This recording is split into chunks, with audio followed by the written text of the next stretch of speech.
And welcome back to the Cover 3 podcast here on CBS Sports. That's Tom Fornelli. That's Bud Elliott. That's Danny Kanell. I'm Chip Patterson coming to you live at youtube.com/Cover3 and everywhere you get your podcasts on demand.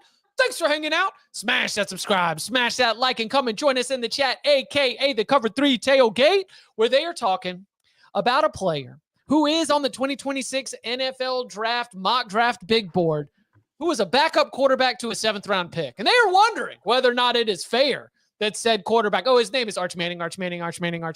We will get to including questions like, will he even be a part of the next draft class? We got a lot of 2026 NFL draft outlook coming up in your way. We got a lot of questions from those of you in the tailgate who got in here early, talking about Phillip, talking about Will, Coach K, Lane, Ryan, Riley, and so much more. A lot of that more NFL draft focus. We'll get to it very, very shortly. But want to begin with the player who is not eligible for the upcoming NFL draft. We've got a little bit of news around the Florida Gators.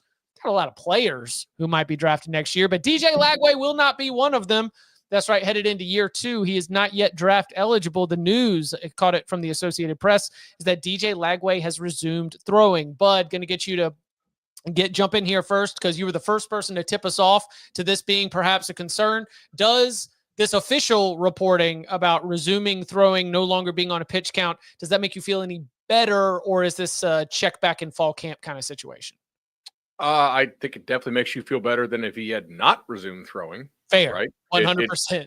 I think it still remains a check back and fall camp situation, but no, I think it's an encouraging sign for a Florida team that has a lot of players that could go at the top of this draft.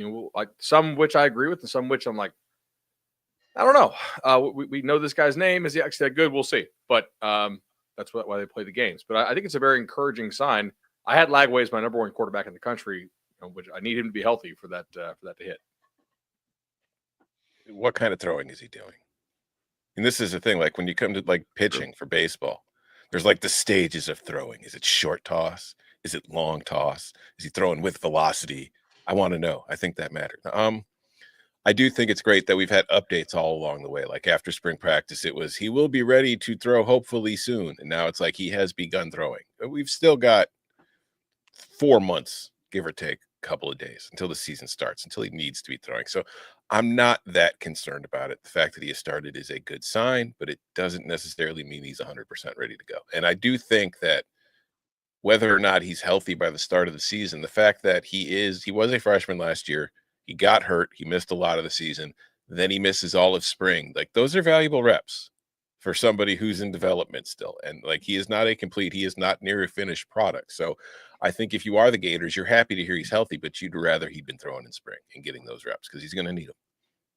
You'd rather have no issues whatsoever, right? I mean, that's the perfect scenario is most of the starting quarterbacks we've discussed. Now, it's happened last year. Riley Leonard missed an entire spring with Notre Dame with the ankle issue was still bothering him. That's happened before, but Riley Leonard was a seasoned veteran. He had played a lot of football. Now he's got DJ Lagway, only 1 year under his belt. I think it is a different situation. The throwing that he was doing was indoors, controlled, 15, 20 yards max. He was just kind of throwing it.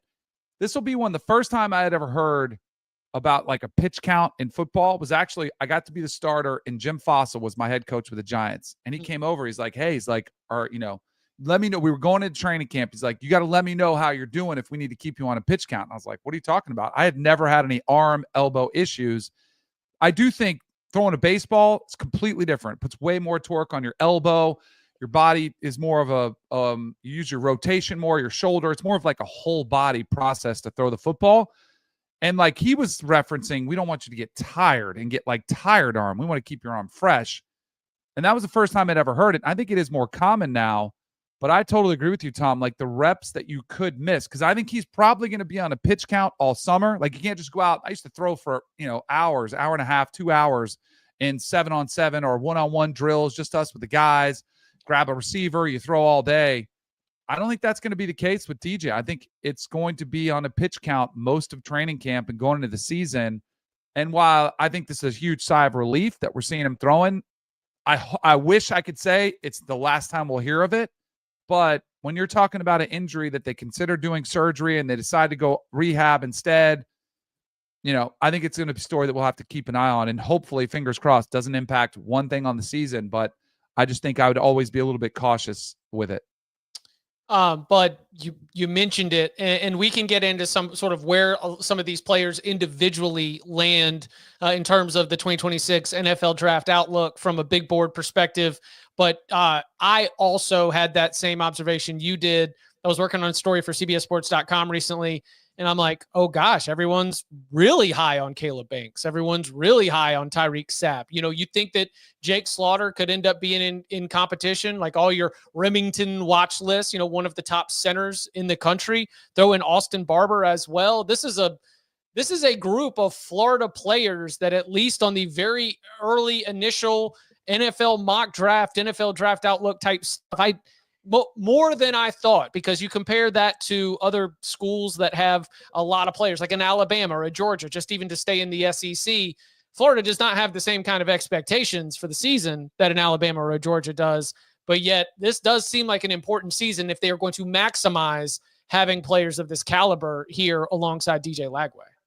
For sure. And I'm sure we'll get into this, but even if you don't think that some of those guys are likely to be first-round picks, and remember, and we'll get into this, early mock drafts, if you're getting like 10, 11, 12, 13 guys, that is really, really good by the industry standard. I run through a lot of these. A lot of these draft experts get like 8 of 32 a year out. Last year, when I did my own, I got 12. When we did our composite one, I think, Chip, you said we got 14. Yeah, Tom and I were. We got Ryan Wilson 2 years ago got like 16, which is insane. Last year, I think the best was Brugler at the Athletic. He had 13. So I guess Cover 3 Composite actually clipped him, but by one. So like just getting mentioned is certainly an honor. And most of these guys who get mentioned do end up drafted, but like literally some of these guys who are mentioned in first round mocks still go like undrafted. So it's a wild thing. Your senior, your final year in college matters a ton. It was not Josh Edwards. It was not Dane Brugler. I did dig a little bit deeper collecting some mocks, and I'm not going to, hate on them, but we also had some guys at their old schools, which, hey, look, you're still the same prospect, but yeah, lots can change as you go through that process. We are about to go through that process of taking a look at the 2026 NFL draft outlook. Some of our mock draft reactions, some of our big boards, the way players stack up to each other, how many players are actually in that top tier, all those questions and more next. The clock never stops. Relive the greatest moments with uninterrupted highlights and more. It's Gareth Bale! Ronaldo! Wonderful goal! On the UEFA Champions League channel, streaming free. Back here on the Cover 3 podcast. Yes, Bud, you just mentioned it. We will be doing a little bit of a powwow with Ryan and Ran over with the first pick. Last year is when we did get 14 players, and as Tom shared, it was a super scientific process. What do we call that theory, or what's that process we used for our selections last year? These guys are good. Yeah, oh, that boy good. Yeah, the oh, that boy good principle, and beep beep boop boop pop pop, he good. Told us Abdul Carter was going to be a first-round pick. So we'll see. Keep your eyes out for that. We'll be recording it Thursday. It'll hit your feeds here on youtube.com/cover3. But I'll let you get first crack at this. When you scan the mock drafts and when you put together your own big board, where do you start to see like a separation in terms of the quality of prospect?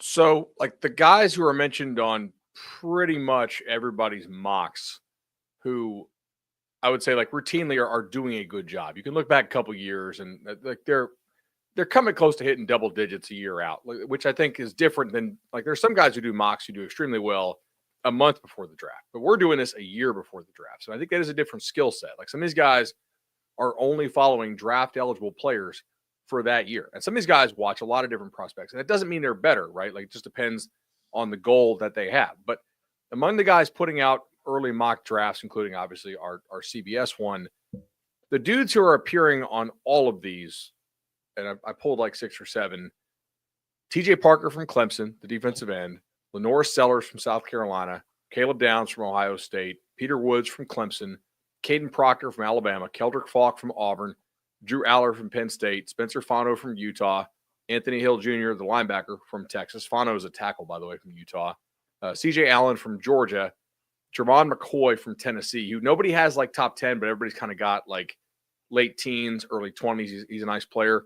Ruben Bain, the DN from Miami, and Garrett Nussmeier from LSU. Also, Jeremiah Love from Notre Dame and LT Overton, the D lineman from Alabama. And then there's two guys who appear in pretty much every list and fairly high, but they're missing on one. And that would be Mateo Uiagalelei, which is DJ's little brother, the DN at Oregon, and then a guy named Arch Manning. Oh, okay. All right. Yeah, right. So he's unlisted on one of them that I looked at. And that probably is because like the plan has been, at least I think the plan has been for him to stay for 4 years. But if he came out and he played well enough to come out, you think he would go first round. So that's like, what, 20 guys? Yep. Some of those guys ain't going first round. No. Like, do you want history says we're not nailing 20 out of 32. All right. Well, let's. You want to start to pick it apart? Let's do that thing. Yeah. Okay. So who from that crew do you feel like is a little bit overinflated? Maybe McCoy. Like, nobody seems to love him, but everybody just seems to kind of like him, and he's a known commodity who played well last year. I want to see kind of what he'll test like. Like Mateo needs more production from Oregon. Like, that's the one he's going to have to play up to it. I think Ruben Bain is very comparable to. I've made this comp for a while, and I haven't ended up loving it back a while ago. Who was the South Carolina DN who was real sawed off, and then he was an absolute badass for the Chargers as well? Oh, DJ. Wait, hold on. Not DJ. Like, he was kind of like a stand-up guy, but they would slide him inside on passing downs. Melvin Ingram? Yes. Melvin. I think if you're drafting Ruben Bain, you're getting like a Melvin Ingram type player. And that's a hell of, like, I think a lot of teams would take Melvin Ingram and the career that he had. So I think those are pretty comparable guys.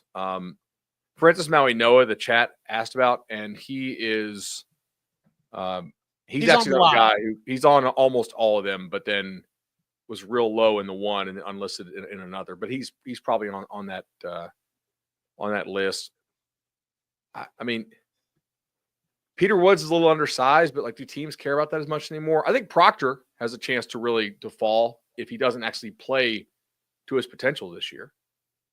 Right? I mean, everybody, I think, looks at him as like, oh my God, that like humans don't look like that. I was going to say, could Caden Proctor be a first overall pick? Yes. If he develops into the guy he has the ability to be. I don't know if he's going to do that.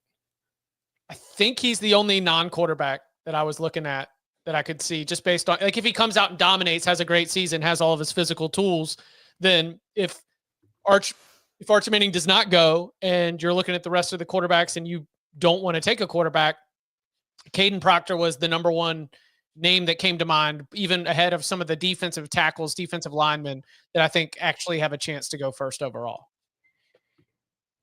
I agree with that. I mean, did he play this spring?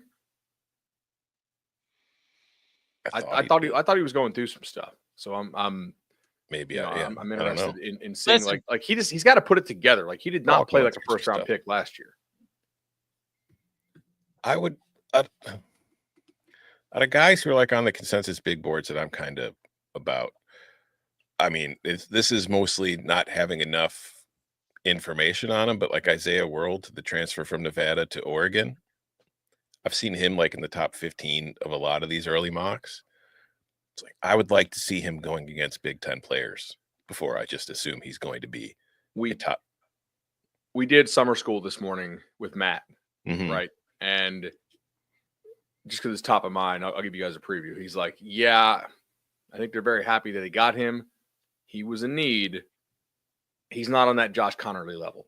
Yeah. Yeah, that's like I've seen him, and it's just like I feel like people were like, well, he was a highly rated transfer and he's playing for Oregon. He's going to be great. It's like, and he might be, but I'm just not ready to throw him in like my top 15 of an NFL draft just yet. Guys, like, I've seen Lenora Sellers a lot. I get it. I really like him. But Lenora Sellers has a long way to go from where he is now to being like a first round NFL. Like, Jalen Milroe was what, second or third round? Third. Yeah, Sure. I would say Milroe was further along at this point in his career than Hmm. Lenora Sellers is right now. So I think there's a lot of projection there. And then guys that I think that they might be a little too high on, I've seen Nico high in Yeah. a lot of these mocks. And it's like, I know he's in the news right now, folks, but just, I don't know. I think that there's a lot of projection going on there too, but that's part of the deal. Like when it comes to these quarterbacks, you have to project a whole hell of a lot. The one thing I thought it was surprising because I heard some people say, this year's quarterback class isn't great, which I would agree. And they're like, teams will just wait for next year. And then you go look at next year's class, and Arch, I think, is clearly the prize, right? It's like, oh, if you're waiting for him. But like we talked about, he might have a 2-year plan. He might want to develop for 2 years. Outside of Arch, the list is very like, maybe you could see it. Like, Lenora Sellers is great. Like and I think some of this hinges on, like, there's the Anthony Richardson case study that's going on right now with the Colts, and it hasn't been great for his early returns. Very inexperienced, but he was all the potential, right? Throw it out of the yard, can run, can blaze. Like, I do think teams want to see a little more film and a little better quality of play on the field. And I think he's got to make a pretty big step forward for me to picture him being a top 10, top 15 pick. I saw one draft board had Cade Klubnik as a first rounder, All right. which I love him as a potential Heisman. If you want to talk all that, he would be in the camp for me, kind of like a Quinn Ewers, who just isn't that physically impressive when you meet him. Like, he's just not that big. And they're looking for size, and they want to see potential. They want to see upside. And again, I love Cade. So I was kind of surprised. Garrett Nussmeier is another one that's been on a lot of them who I like. I think he's got to have a big year, big step forward. But like the quarterback class as a whole, it's another. Drew Aller's the other one that I think he's got to have a massive year, a step forward. Now, I do think he's one that on the traits, Josh Allen type size, I think I don't know what he'll run though. He doesn't look that fast when he runs. He doesn't run that much. I'll be curious, but his arm strength is there. But I think he's going to have to, if he could have either a big step forward or he could be somebody that's not in the top 3 rounds next year. See, I've gotten us as my number 1 QB right now. Yeah. Okay. See, here we go. Let's chop this up. I mean, he's not as tall as ideally. Like, he's what, 6'2". So you'd wish he was an inch or two taller, but 6'2" still compared to a lot of guys going in the draft these days. That's pretty decent. But he's got the big arm. I think he's got great footwork. I think he's very smart in the pocket. And I think these are things that NFL teams genuinely really like to look at. And yeah, he makes some bad throws and he makes some dumb decisions, but he's a college quarterback.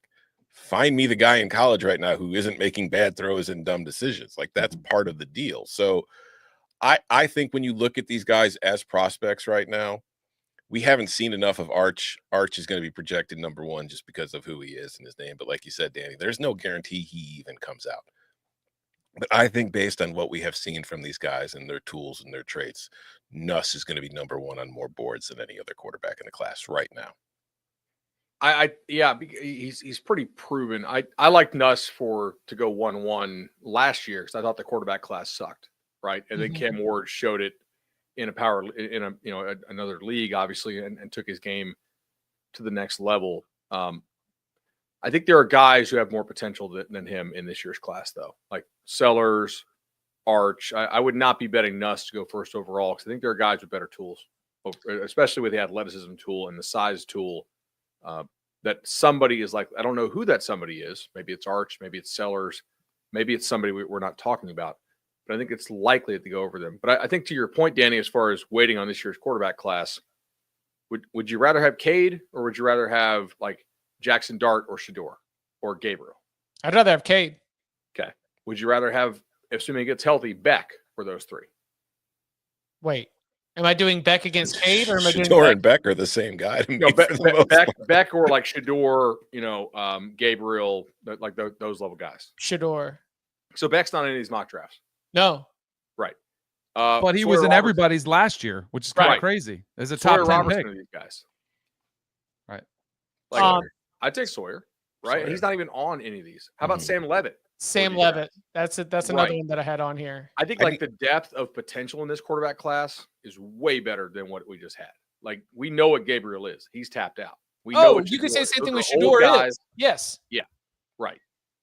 I will Players say that are though, getting better is what we have right now. there's a long time between now and next spring's draft. Obviously, a whole lot is going to change once these games start getting played. Guys will climb, guys will fall. But there was a lot of talk about how poor this draft class was in 2025. I don't think next year's is that much better. I think that NIL and the portal are kind of watering down the draft class because a lot of underclassmen that would leave early are now staying. So they're kind of more tapped out by the time they get to the draft. And the NFL draft is like most drafts where you're kind of drafting on potential. Like you're not really drafting finished products. And I think you're getting a lot more finished products by the time the draft comes around than you are potential.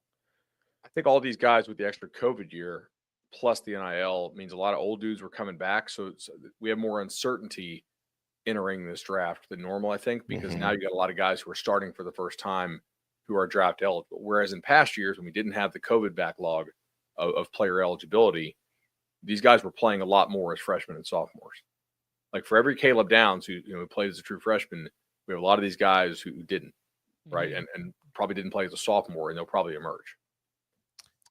Go ahead, Danny. I was just going to say, because Green Earth chimed in and said, who's wide receiver 1? I was looking at that. It's not exactly like there are going to be some teams trying to hold out for Jeremiah Smith and Ryan Williams because there is nobody that really jumps out. I saw Evan Stewart at Oregon, like who's been Mr. Potential since he came out of high school. He was okay. Saw Carnell Tate for Ohio State. I just guess you're going to the Ohio State pipeline for that. Another guy who's good, but there isn't like a must-have wide receiver that's really separated from the class at all. Like the dudes who are on the consensus board that I built, Denzel Boston, Jordan Tyson, Carnell Tate, like literally Nick Harbor. So yuck on this board. When awesome. Hey, listen, we don't need to put a flip. When I saw Nick Harbor, I was like, that is the definition of like we are just drafting for like athletic ability at this point because there is not any production. Great House has a chance. I think Trey Wilson has a chance. Antonio Williams should not be a first-round pick, but he should be selected. Totally agree. Early on, he's a very good wide receiver. Nothing special. Like Eric Singleton at Auburn. I think. But I think if you have the chance to go 1-1, you're not choosing to go play with Jackson frickin' Arnold at Auburn. Or not 1-1, but if you have the chance to be the number 1 receiver in the country, I think you're going to join a team with better quarterback options, right? Like that makes me very skeptical of Singleton. I don't know though. Some of these kids are getting. Do you think he could have gotten more? That's what I think. Some of these kids are making the decision based on the bag versus where's the best opportunity to project my draft stock, and I just don't know that answer because it feels like he was clearly the number 1 wide receiver, so I'm sure he had multiple offers, but did he have a better place to go than Auburn with better quarterback play? Who will be LSU's number 1 receiver? Aaron Anderson? Dude, I don't know. Nick Anderson?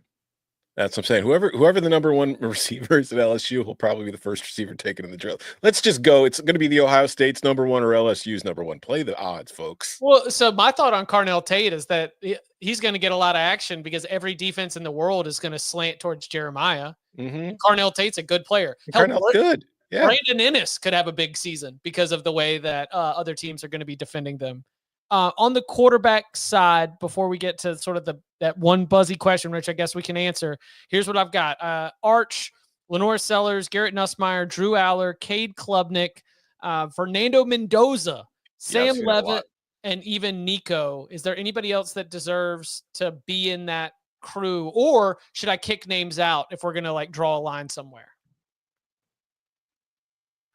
Mendoza does make some really nice throws. I think I want to see some more improvement from him, but I can't rule that out. Quarterback's weird, man. Guys kind of come out of nowhere on this and emerge, especially these guys who emerge late.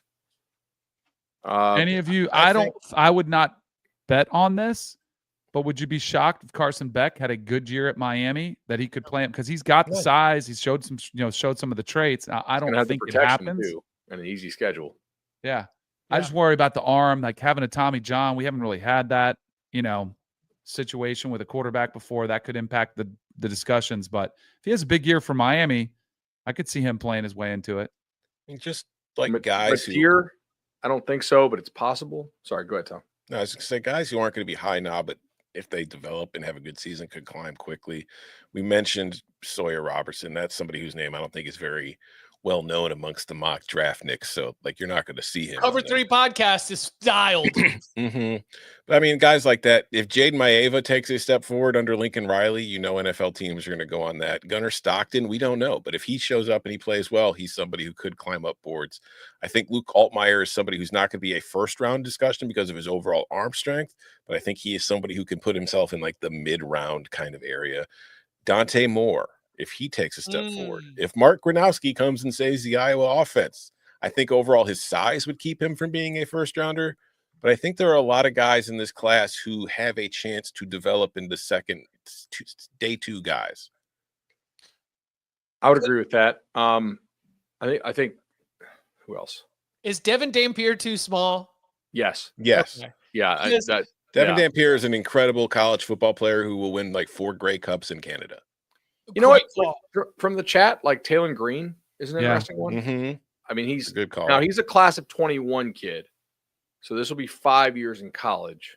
A little older, so teams do take that into account, obviously, whereas Aller is like 21 years old. Tell you who I like, and he was one of my favorite ones. It depends on what he weighs in at or what he runs. Haynes King at Georgia Tech. If he stays healthy this year, he at times has played pretty good. He's listed at 6'3". There you go. Yeah, I think he definitely has a legitimate shot at getting drafted for sure. But like if Georgia Tech, I just worry about his supporting cast. That was Philip, jumped in the tailgate at 8:02 a.m. We appreciate you, Philip. He said, love the show with the quote, loaded QB class in 2026. Where does Haynes King fall? Does he have a legitimate shot at getting drafted? I agree with you, Danny. That's a yes. I guess he could get drafted. I don't think he throws it well enough. I mean, there are 7 rounds. Just ask Quinn Ewers. Yeah, right. Other receivers, both kids at USC. Makai Lemon and Deuce transferred. Deuce is at FSU. Jacoby Lane and Makai Lemon. There we go. Are interesting, and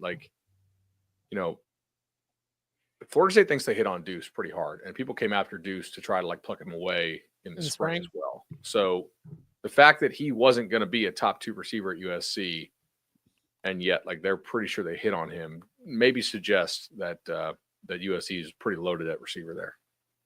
Zachariah Branch showed up on a lot of mocks. He's tiny though, and he doesn't gadget player. Does he? Now they think he's less gadgety than Arian. Mm-hmm. But how much less? I love him as far as his playmaking ability when you get him the ball. He's a punt returner. I don't know if he's a receiver. But hey, think about Arian. I at least trust his ball skills. Give me the punt returner's ball skills to be able to reel that thing in. He needs that. Concepcion from NC State going to A&M. I don't think he's special physically. I think he's a good player, but I don't think he's measurables wise is going to get it. Jeremy Bernard could have a good season. Alabama is another one. Look, we have not mentioned Ty Simpson, but if Ty Simpson wins that job and Alabama is awesome, he could. I mean, when I was putting together that story, I'm just sitting there looking at Alabama, and you're just like, oh my gosh, Caden Proctor, LT Overton, Deontay Lawson, Damani Jackson, Jaden Roberts, Jeremy Bernard. It is a Crimson Tide roster that outside of quarterback has a lot of players that have checked boxes, not necessarily to be first rounders, but to be NFL draft picks in 2026. So I would read that as an opportunity for Ty Simpson or maybe Austin Mack. And then obviously not an NFL draft conversation, but if it's Keelan Russell too, that I think Alabama's going to have a good team to be able to surround whoever ends up being QB1. And Ryan Williams, the 2027 wide receiver. 2017. Yeah, that next year's class is not. I mean, just looking at the guys who are going to be eligible, right? From that 23 class, Branch, Dickey at Oregon has not been able to stay healthy at all. But I guess in theory, it's still possible. Hakeem, no. Brandon Ennis probably maxed out, but he's going to be probably receiver 3 for Ohio State. Jalen Hale's a no. Jonte Cook's a no. Noah Rogers is a no. Makai Lemon, I think, is definitely in the conversation. Petway at Oklahoma, no. Malachi Coleman's a no. Jeez. Like as far, no. As far as guys who could actually like be receiver one, right? You know what I mean, not like do they suck? No, but you're mentioning a lot of players that we're waiting on. Yeah, well, right, and I think a lot of these guys were like very experienced G5 dudes who got kind of drafted up, had that COVID year, and they're very experienced running routes, and these guys haven't played yet. One last quarterback note before we hit a break and get into even more elsewhere on the depth chart, I guess we could say. Danny, do you think that Arch Manning? I'm trying to either put you in an unfair spot or just ask for like what would you do? What do you think the move is? How would you, if you were part of his camp, if you were advising him in this situation? Very difficult, not knowing the season that he is or is not going to have, which is clearly going to play a big role in this. How would you move forward for the player who is at multiple reputable mock drafts listed number 1 overall? I think clearly it goes as far as his development goes. I have a tendency, like if you said bet one way or another, I think he plays 2 years, barring a national championship in year 1. Like what more can you do? But I don't think they win the national title this year. I think he has a solid year, but I think everything he's done has been unique, like turning down the cover of EA Sports. Like he's not looking for the bag. He knows eventually he's going to get there. The only caveat I would say, if there's some franchise that he gets taken number 1 overall and it's a perfect fit for him, and whether that's negotiated behind closed doors or it happens to be a team that has the number 1 overall pick, like that's the only way I would see him possibly going after 1 year. What would y'all do? I don't need to decide now. I mean, it's right. If he crushes and he looks awesome and he doesn't need any more college, then go. But he's going to have it's a great situation now because he can make whatever the number is. I mean, by then it'll probably be 8 million, probably. Whatever he can make is really good money. The payday will always be there. I don't think he's urgent to get his clock started or anything. I think he's going to be able to make a really smart decision, whatever it is. Yeah, I don't think he's in a position, like you're saying, Danny. I don't think Arch is in a spot where you typically see a quarterback. Like if he's draft eligible and he has a great year, you know they're going to the draft. But Arch and his family throughout the entire process, coming back to high school, have been extremely patient. They went to Texas with the plan of, we know we're going to be sitting for a while. We want to develop him. We want him to learn. We know he's not a finished product. I have 2 uncles that know what it takes to play well in the NFL. They are kind of consulting. So if he has a great year, it'll probably depend on how well developed he feels. Like if he thinks he needs another year of seasoning, I wouldn't be shocked at all if he goes back to Texas for an extra season. Seasoning. What would you bet? Like if you had to bet one or the other, I think I would bet that he goes 2 years to Texas. Could be totally wrong. I would bet 1 year most likely, but I think 2 years is far more likely than a lot. Like you're going to see a lot of NFL fans doing tank for Arch, tank for Arch, tank for Arch. And most of those fans won't realize you might be tanking for Garrett Nussmeier. I would bet that he goes. I would bet that. Yeah. I would bet it's really hard when you're just looking at that and having the conversations behind the scenes and everyone's like, no, you're 1-1, But he might not have a great year. He might. Right. I think it's just going to be really tough when you've got, a defense that's still loaded with talent. I mean, this Texas program under Steve Sarkisian set and broke NFL draft records in each of the last 2 drafts. We've talked sort of in loosely about the talent upgrade that Sark has had in Austin. And that to me is this playing out, that as Steve Sarkisian's going into, year 4 or 5, he is continually breaking the new Texas Longhorns NFL draft records. Like it is a super, super talented team. It is a great environment for Arch Manning to thrive. And look, he turned it down, Danny, because Quinn told him to turn that shit down. Quinn, you were just like, you see what happened to everybody on that cover except for Travis? Right. Travis won the Heisman, but you don't want to be a part of that. Sark turned it down too. I kid. Our friends at EA are always fantastic. We look forward to seeing whatever the updates are to the new game. Well, coming up on the other side, a spotlight on a few other players, maybe non-quarterbacks, who could end up playing their way into those first-round selections. More reaction to the way too early mock drafts and prospects across the depth chart and more next. Get ready. Wait a second. I thought we were going tubing. All 3 Sonic the Hedgehog movies and Knuckles are now streaming on Paramount Plus. And everyone loves it. Every adventure, Just try to keep up. every face-off, This ends now. and every moment that will have you saying, Where have you been? My entire life! It's showtime. all 3 Sonic the Hedgehog movies and the entire Sonic universe are now streaming on Paramount Plus. Back here on the Cover 3 podcast, a few questions from the tailgate from before we got started. Jim says, few certainties, death taxes, and Jeff Brom squeezing every ounce of potential out of his quarterbacks. So, with that in mind, how much can Miller Moss improve his draft stock this season with Louisville? I don't think he has draft stock, but that's just me. Like, I don't think he is an NFL guy. Yeah, I think there's a day 2 ceiling. Day 3 if he's drafted. He's just, and we all got to meet him. He's a great kid. He's just not physically what they're looking for. He's a little tapped, 6'1", not the biggest guy. That doesn't mean he couldn't have a great year for Louisville. Like Tyler Shuck improved. Jeff Brom deserves a ton of credit for all the work that he's done with quarterbacks. He didn't put down like an unbelievable year of film.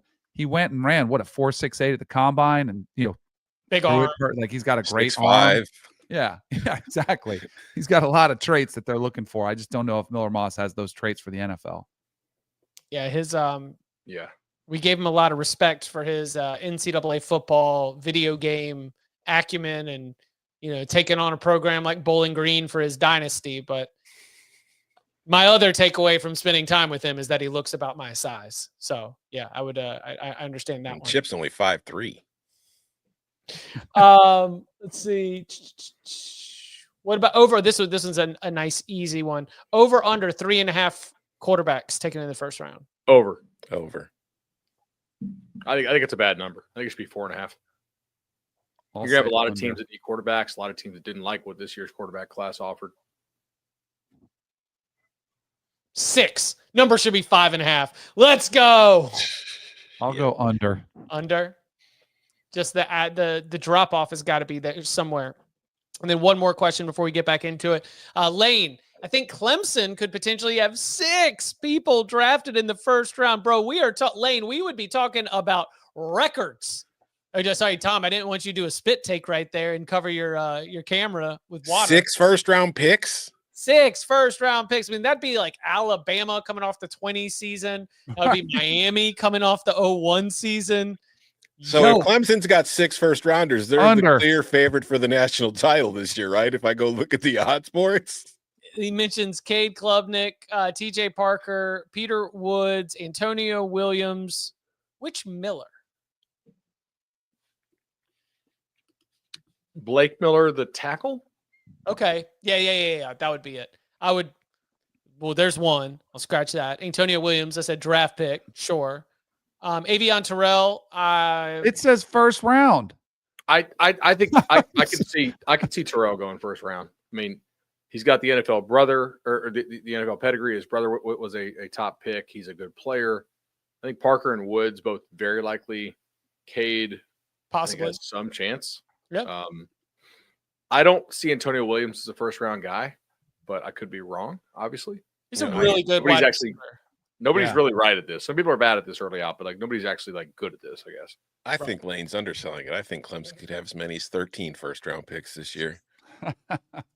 They're all first-round picks in Dabo. In Dabo's eyes. Character-wise, these are all first-rounders. Yeah. That's right. OKGs, baby, are kind of OKFs, our kind of first-round picks. Bud, what other prospects that we have not gotten a chance to discuss or break down here you want to turn a spotlight to in terms of, either your belief in them, the fact that they might be overlooked? What are some of the most intriguing prospects to look at 1 year out?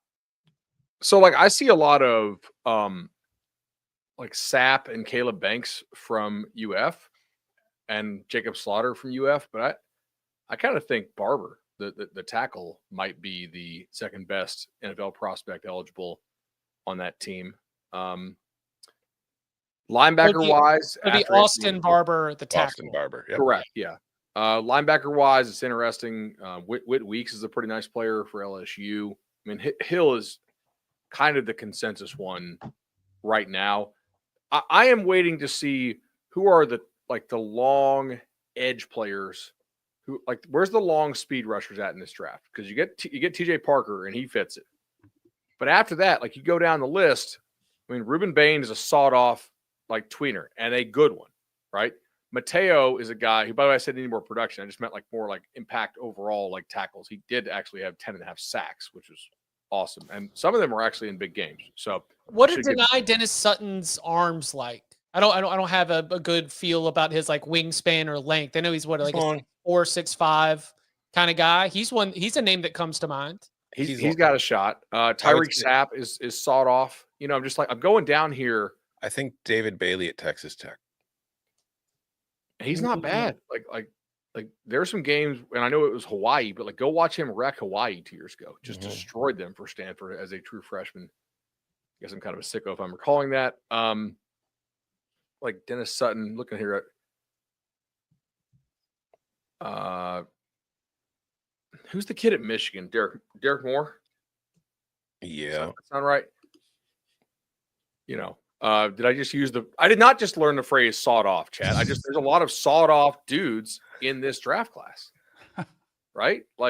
It is not. David Bailey's not crazy long either. Right.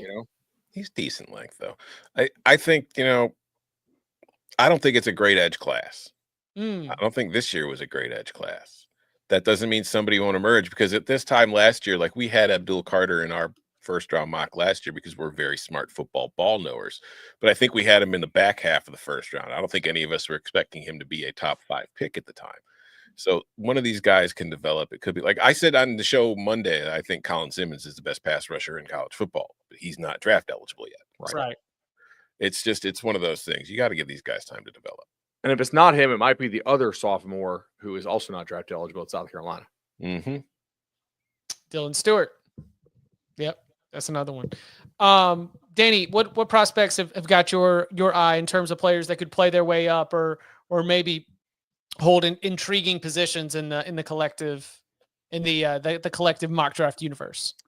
A lot of them we had already discussed. Keldrick Flock at Auburn. Did we talk about him at all? I think he's got a real shot. I think he's got a really good shot to be a first round pick. LT Overton, Alabama. There were 32 defensive tackles taken in this draft. Wow. And it's the teams are looking to beef up the interior of the defensive line. So I was kind of picking up those. But I'm curious to know what you think of Darrell Jackson, who was, a highly sought after recruit. I definitely don't trust him. Yeah. Really inconsistent effort, great ability, but there's a reason he had to return to school, right? Right. It wasn't injury. He didn't play anywhere close to his potential. It's if I'm an NFL team, I'm going to need to see it consistently for a full season before I even want to touch Darrell Jackson. Because I don't trust that guy at all. The other player we'd already talked about was mentioned on here was somebody who, when Jordan Birch was out for Oregon, when Mateo Uyunglele stepped up, was I thought he was special. And I think it is pretty interesting. He's starting to pop up on a lot of these where I think he could be that first round pick, that people are looking for.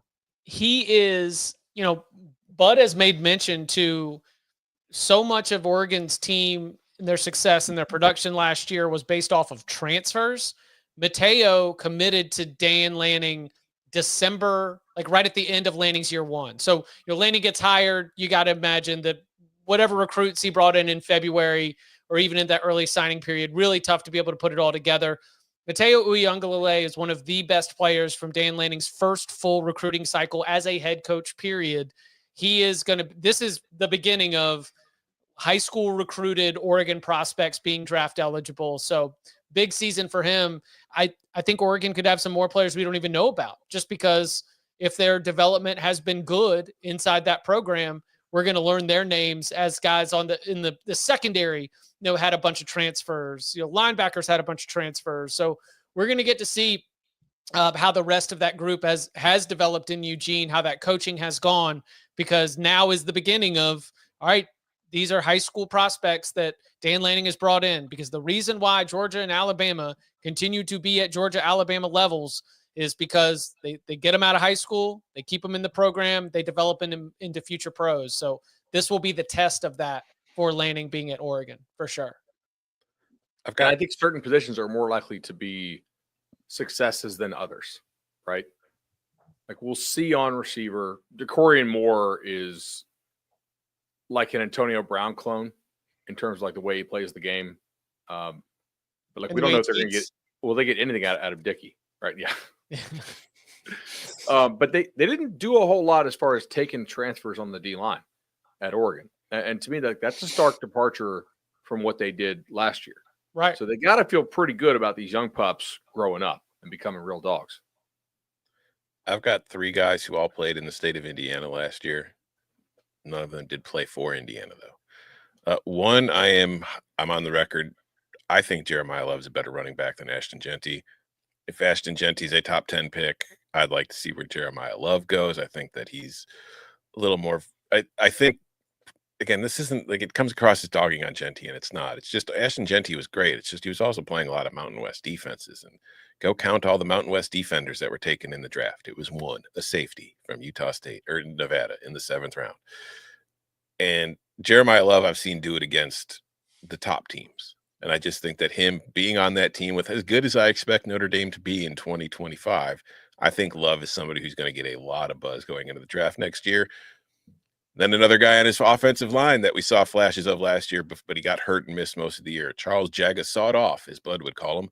I think if he has a chance, I mean, he was a 5-star prospect coming out of high school for a reason. So it's like the talent is there. If he looks good in his first full season as a starter and stays healthy, I could see him being a first-round offensive tackle prospect. And then another guy who nobody paid a lot of attention to last year because there was absolutely no reason to pay attention to his team, but they will see him a lot this year because now he's at Ohio State, Max Clare. Tight ends are more and more important to NFL offenses, and I think Max Clare has a chance to be the Tyler Warren, Colston Loveland type of next season's draft. I bet he starts. Mm-hmm. What about Emil Wagner at Notre Dame? Pretty high recruiting pedigree, guy had some real ability. Like they develop offensive linemen well. Mm-hmm. Starter. Their offensive line is going to be freaking incredible this year. It should be. Yeah. Bubakar. Miami Notre Dame matchup is like the best offensive line versus offensive line matchup I think of the whole year. Yeah, we need Skycam for that one. Notre Dame also, before he got hurt, Bubakar Traore, right? Yeah. You know, that's somebody else who's super gifted. I had to step up. Then he ended up getting hurt. I don't know where he's at on his recovery, but at full health, he's good enough to at least be an NFL prospect, I think. Yeah, they lost some dudes in their trenches, but they've got a lot of really good replacements coming in to fill in. If Penn State plays to its level that we think they will, I bet you they're going to have an offensive lineman drafted high. I just don't know who yet.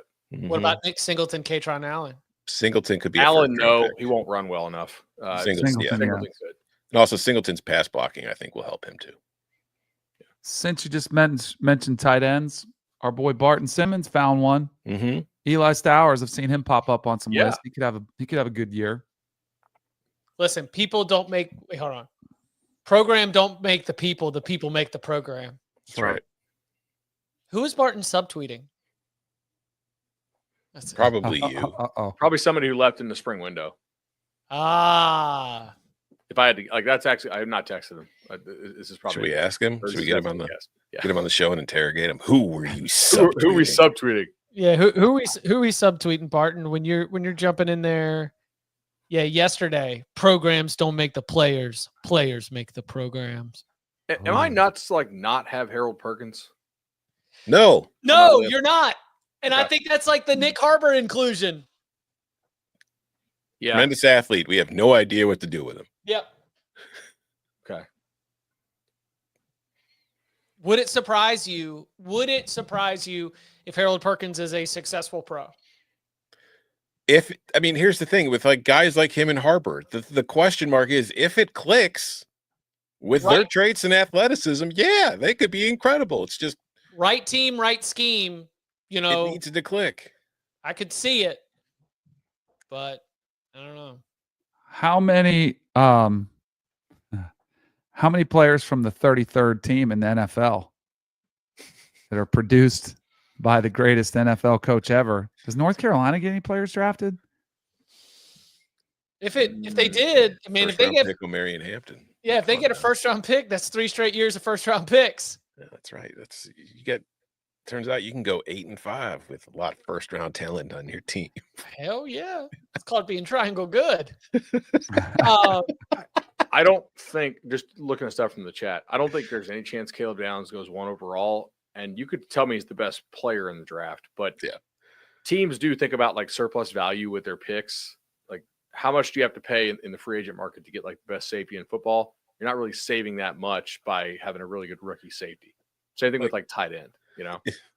If you've got the number 1 pick and your biggest need is safety, right? What the hell happened to you last year? Or you traded, like you've gotten like. So I'm saying, like, you are trading down if you're sitting there at number 1 and it's like, we want Caleb Downs. It's like, hey, who wants Arch Manning? Anybody? How much do you think that hurts his value? Do you think what's his floor for Caleb 5? Downs? Yeah, you don't see a lot of safeties going in the top 10. Yeah, I was gonna say. I think he's good. I think enough. Jamal Adams was the last one. Where was Ramsey? That's what I was gonna go with. Or are you thinking of Derwin James? Or Derwin James. Ramsey was a corner, but Ramsey had played by the end of it. Yeah. It might have been Derwin was Derwin or 17th. Yeah, so it was Jamal Adams. I think he went like 5 to the Jets.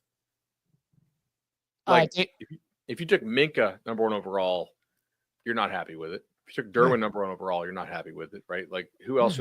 Even though Minka has been an awesome pro. That's exactly the point, right? I mean, if you took Kyle Hamilton 1 overall, you're not happy. Maybe Ed Reed, because he's like a legit Hall of Famer, and it's just not a position that goes number 1 overall. Danny, I don't want to out him because he's got to be over there in the building a lot more, and I know that Jordan Hudson's a huge fan of our podcast, so I don't want to put him on the shit list. But somebody who does a very good job on the beat walked out of that spring showcase and was like, "Well, boys, if that's the 33rd team, I know who's got the number 1 pick in next year's draft." That's pretty good. I don't know if they got any first. They might have some first round. They have some draft picks. I don't know if they've got any first. They got a top 10 transfer class. Some force in there. 4 guys from Washington following Steve Belichick. By the way, did you notice the guy was calling him Belichick, not Belichick? Well, then he's doing it the way that my brain has to, and I write it. Right. Same. Sort of like the phonetic version of it. Listen. You gas up your team transfer rankings number when you take 28 transfers. When 50 players leave the program, and you've got to go and you've got to just replenish those, and some of them are perfectly fine players. It is a brand new team, top to bottom, and like with all this like stuff coming out of the interview, and with everything coming out of the Sunday morning interview. I have never been more curious about what the rest of the coaching staff feels, because while everybody's talking about BB and the Twin Flame and everything at the top and our strawberry lobster, like Freddie Kitchens has to go about his job, this coaching staff has to be thinking about ways to get them prepared for TCU on Labor Day. So it's we'll see how those hires went and how that staff's doing, what team morale might be looking like. Long way to go. DK, you got to run? Yeah. You got to run. But I got a question for you from the tailgate, if you don't mind. Yeah, what we got? Okay. This one is, has anyone done a study on recruiting rankings to draft performance by region?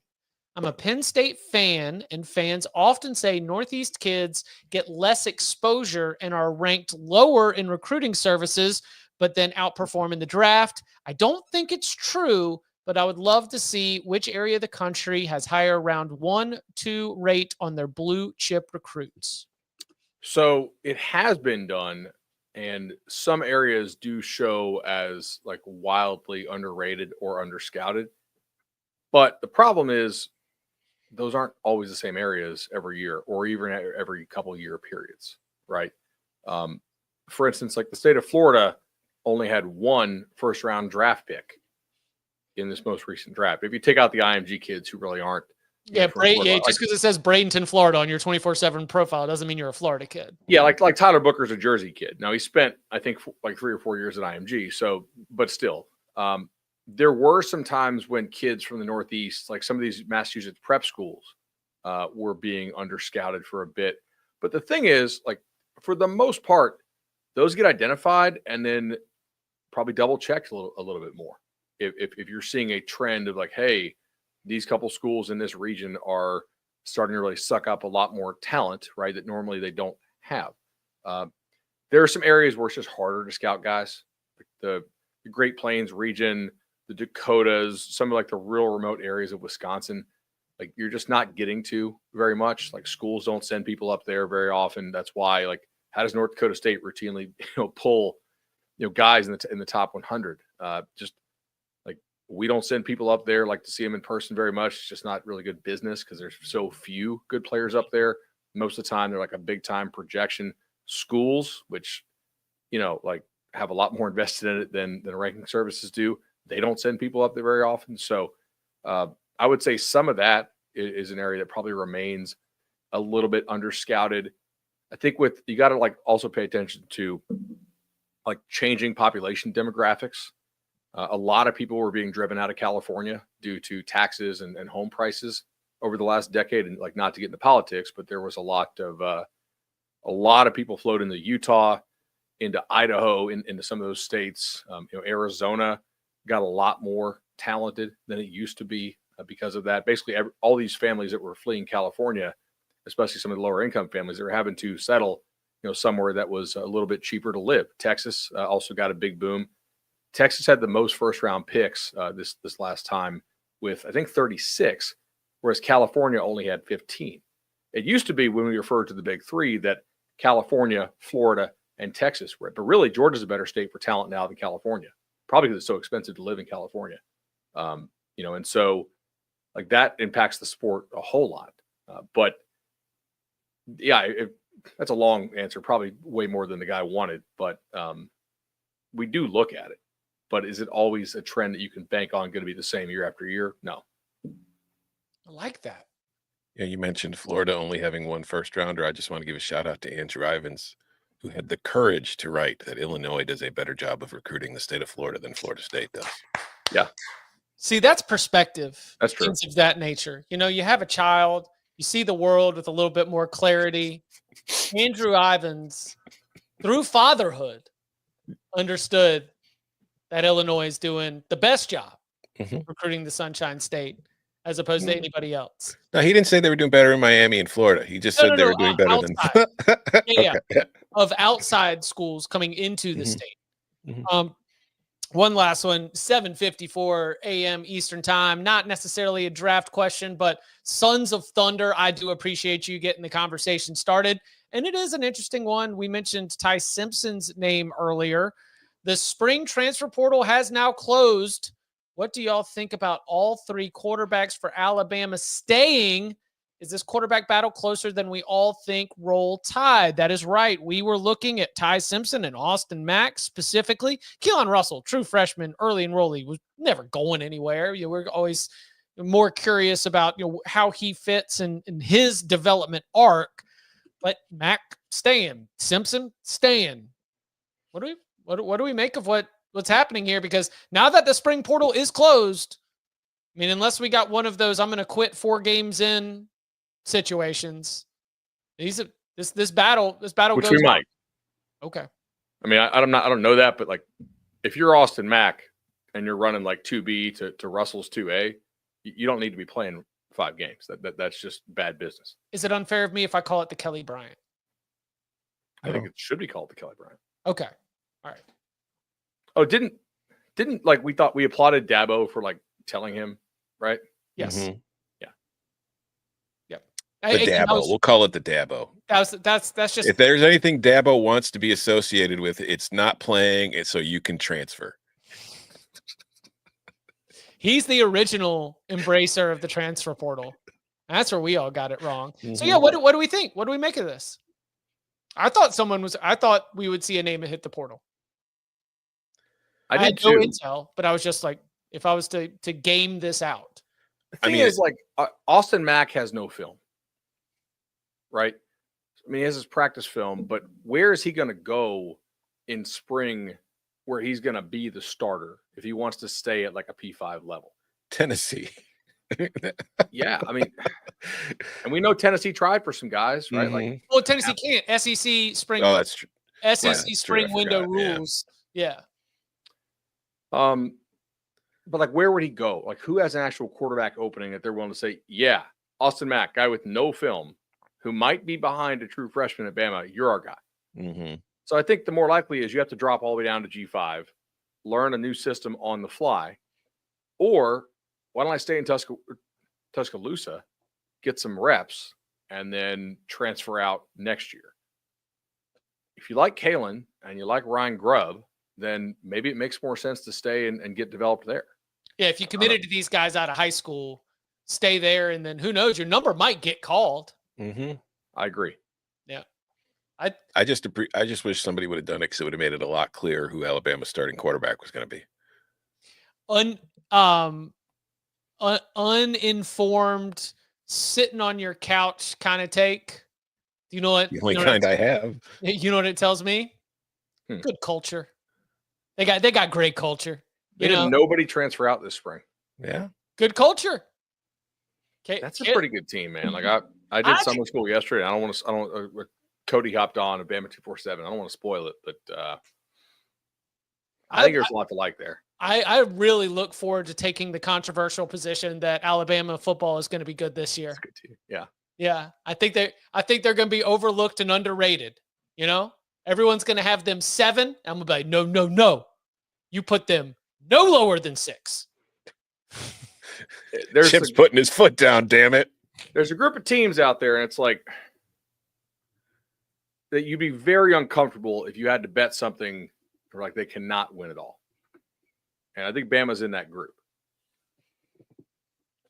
If Alabama wins the national title this year, does it prove that Nick Saban was a system coach? I mean, clearly. Nick Saban's not a system coach. He's a process coach. I mean, I'm kind of curious where you guys think the line stops. Ohio State, Texas, Georgia, Penn State, Oregon, Notre Dame, Alabama, Clemson. Do you put LSU in the group that you're really uncomfortable saying they cannot win it? I think I say stop after those schools you just listed. So not LSU. Not LSU. Not Ole Miss, not Michigan, not Tennessee, not Miami, not A&M, not Florida, not South Carolina. Correct. If you give me that group or the field, I think I'd take that group. So would I. I'm just nobody's giving you that group versus the field. Like that's I forgot I'm dealing with the numbers guys that do the good math on the fly. Yeah. The rest of the field's gonna be like 25-1, bro. Yeah. I'm not at High Park with the real estate attorneys where I can just throw them some bar bets. It's like you can get these guys for minus 100,000, or you can get the fields for plus 2,500. Which are you taking? I don't know though. Like if LSU actually can block somebody, given all they lost in the offensive line, and if we think Nuss is legitimately in consideration for the first overall pick, they will be better on defense. So I don't know that I can totally rule them out. I wouldn't rule them out entirely, no. I mean, I just typed up that Nuss is like the number 1 QB in my class on my board right now. I can't rule him out when you have the best quarterback. Like you'd bet your house pretty confidently Tennessee ain't winning it all this year. Yes. You know? Right. Like A&M, same thing.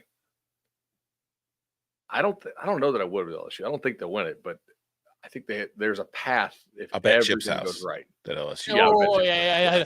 Let it be said. Pinehurst. Listen, I understand that Danny, backs off on his bets and he comes hard and does, then sort of waffles on him. But I've not agreed to place any real estate on the table. I'm not putting like back in old times, putting the car note or putting the note on the poker table to be able to raise them a little bit more. I don't know about that. Can we get a quote graphic made of Chip says, I would bet my house on LSU now winning the national title this year?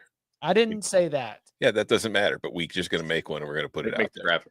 No, this would be the more controversial one. I might get. What would be the single word you'd put on there if it had to be a 1-word graphic? House. right? House.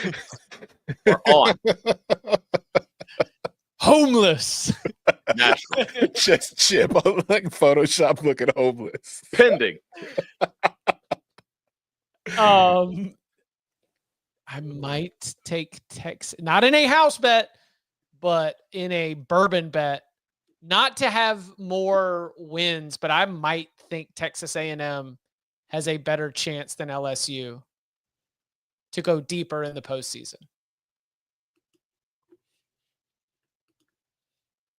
How much does it scare you that Noah Thomas decided to go catch passes from Gunnar Stockton as opposed to Reed? Should I read into that? Because I'm reading into that a little bit. That's fair. That's fair. Like, that's a scary thought. And it's not like A&M doesn't have money. I think does A&M have better coaching right now? At receiver? Just to top to bottom, whole staff. No. I think Kirby's got a better staff. No, I said Texas A&M. Elko. Would you take Better staff than who? LSU? I'd probably still take LSU. Okay. We got, hey, listen, coach rankings coming up in a couple weeks. Oh, God, we do. Yeah. Mm-hmm. I will not be having Mike gonna be Elko a big ahead of one. Brian Kelly because I still respect your body of work, but we got a lot to sort out. We got a lot to yell about. Coach rankings usually around the middle of May. We'll have much more details on that coming up tomorrow, 11 a.m. Eastern time. It is our chance to continue the conversation with you, to continue to get interactive. That is a way to get inside the big old bag of mail, a way to talk with you in the Cover 3 tailgate, and those of you who've reached out and more. So come and hang out 11 a.m. Thursday, and you can follow him on Twitter at Tom Fornelli. You can follow him at Bud Elliott 3. You can follow me at Chip _Patterson. Gentlemen, thank you very much. Thank you. See y'all.